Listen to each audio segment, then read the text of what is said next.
Mainito na kong pagtimbaya sa atong mga kuya sa Makahalar Eagles Club, Cagayan de Oro, ang akong ipaabot sa kasaumaran sa ika-11 katuig nga charter anniversary.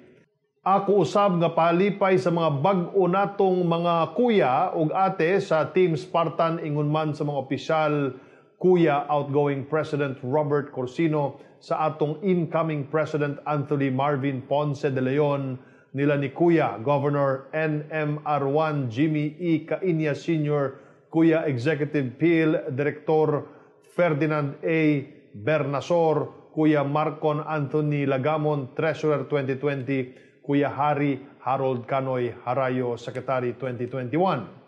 Ug ang matinabangon og kugihan natong Kuya Overseas Affairs Chairman ug past National President for Eagles year 2016-2017, Kuya Doc Louis F. Sinisa.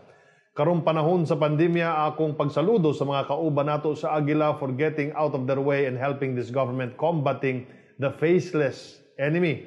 Matod sa usa ka Canadian philosopher Matshona D. Wayo, it is in the stormiest skies that eagles find their true calling. We eagles did not only stand out but also excel to the highest degree in helping our fellow countrymen.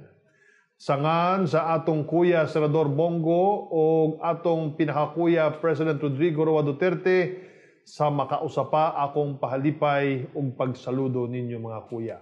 Kini inyong Kuya Communications Secretary Martin Andanar. Mabuhay ang Agila!